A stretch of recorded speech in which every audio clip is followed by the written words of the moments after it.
We've got Jacob Morrison with us. Jacob Morrison is with the Valley Labor Report, a great show you hear 9:30 to 11 right here on WVNN on Saturday. It's a pretty enjoyable show, even though I disagree with almost everything they say. We have a disagreement about the Richmond Out of Richmond song, not necessarily about the song, about some of the responses to it. Billy Bragg is a guy who wrote a pro-union song about if you're going to just complain and hope that things get better, that's not going to happen. You need to join a union. That will solve the issue because it's not the Richmond north of Richmond. It's the Richmond making north of $1 million. It was as cringe as you would expect. I mean, it just, it was sort of kind of a parody, kind of a message song. Jacob Morrison says, no. That's not a cringe song. He also wants to talk about a YouTube video I made yesterday, or a Facebook video, or internet video, whatever you call these things. We'll get into that too. But let's talk about the music first. Political music is generally cringe. I still hold that assertion. Tell me why that is not the case with Billy Bragg. Yeah, well, I just wanted to say that to start off that, I watched your video, and I do initially agree with kind of the large part of your critique, which is that a lot of the response from kind of the CNNs or the MSNBCs is not really because of what I think are, attacks on poor folks, but it's because because Oliver's song, it does attack politicians and the people in D.C. and the people that they're friends with, and that this would happen whether or not they would be attacking him, whether or not he actually attacked the welfare type stuff, and we saw that because of the way that they treated Bernie Sanders when he ran in 2016 and 2020. They don't like anybody, whether you're Democrat or Republican or conservative or liberal or whatever, attacking the kind of establishment folks in D.C. And so, I think there is a point of agreement there, but I really liked Billy Bragg's response to it, because, it wasn't really there wasn't so much of like a condescension there saying that Oliver is a bad person or that anybody that liked his song was a bad person. He was just saying, look, yeah, there are problems here. There are real problems here. And, yes, it's the politicians, but it's the people that bought them. And the way to get around that is collective organization. It's people power. It's coming together and fighting the people that are, like he says, trying to keep the working folk down. And I think that, yes-anding Oliver Anthony's song, agreeing with some of the lament and providing a solution there is really great. And obviously, I think that the song is good. I think that musically and lyrically and all that, it's a good song. Billy Bragg has been around for 40 years. This is the kind of stuff that he puts out all the time. He got his start doing benefit concerts for coal miners in Britain when they were on strike against Margaret Thatcher.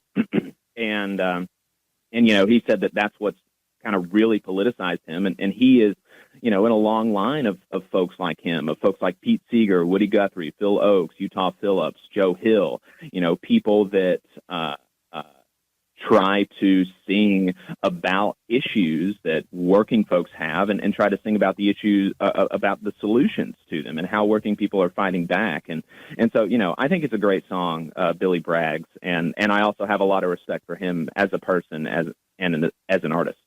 It's interesting. It's an interesting take. And I think the Billy Bragg thing and the other responses to it, like you said, and I'll agree with this part, I think Bragg's response is not necessarily a condescension to the message. It's just say, here's how you fix this, in my opinion, and you get behind these particular entities, join a union, that kind of stuff.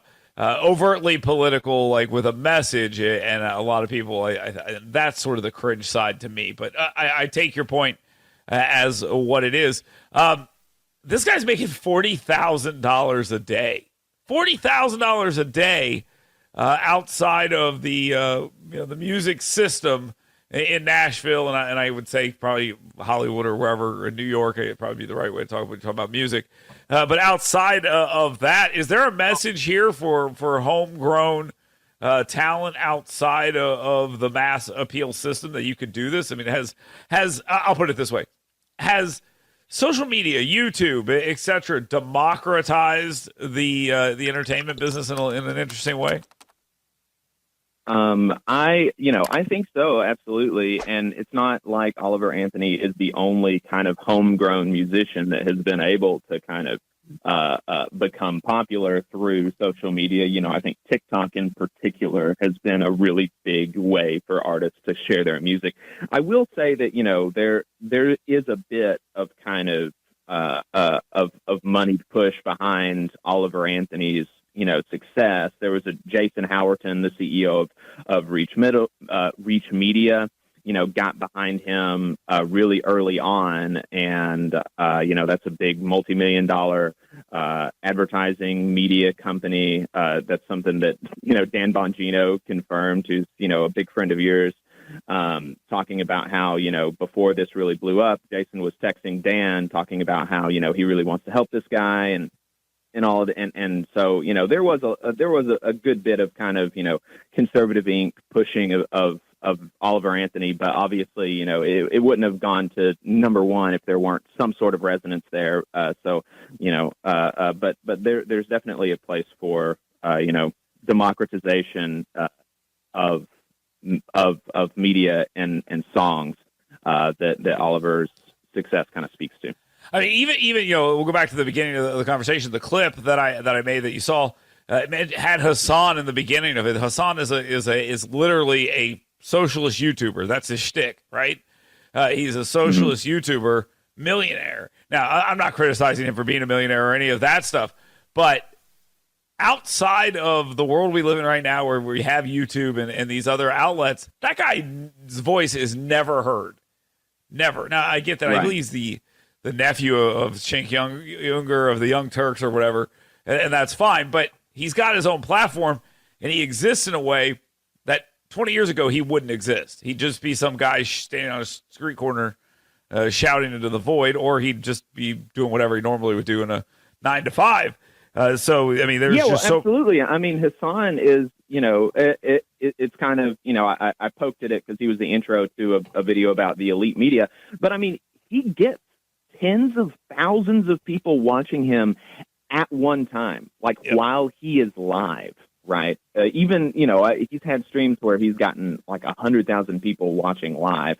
And then that doesn't even take into account all of the clip channels that he has on YouTube, the millions of impressions that he gets through that every month.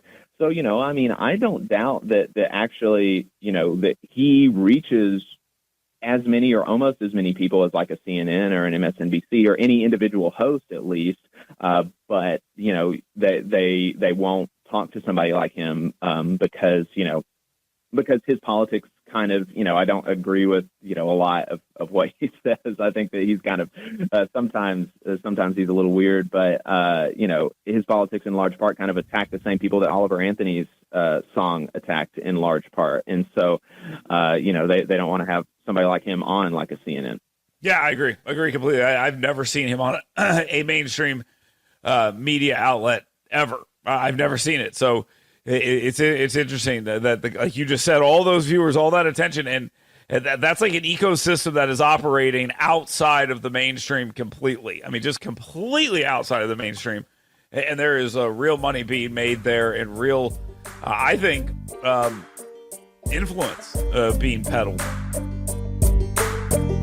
You just saw a clip from the Valley Labor Report. We are live every Saturday morning from 9:30 a.m. till 12:30 p.m. And we pride ourselves on keeping all of our content free to everybody so that we can talk to as many working folks as possible. If you support the work that we're doing, you think that it's important, you think that it's good, then consider making a monthly contribution to the project. And you can do that on our website, tvlr.fm.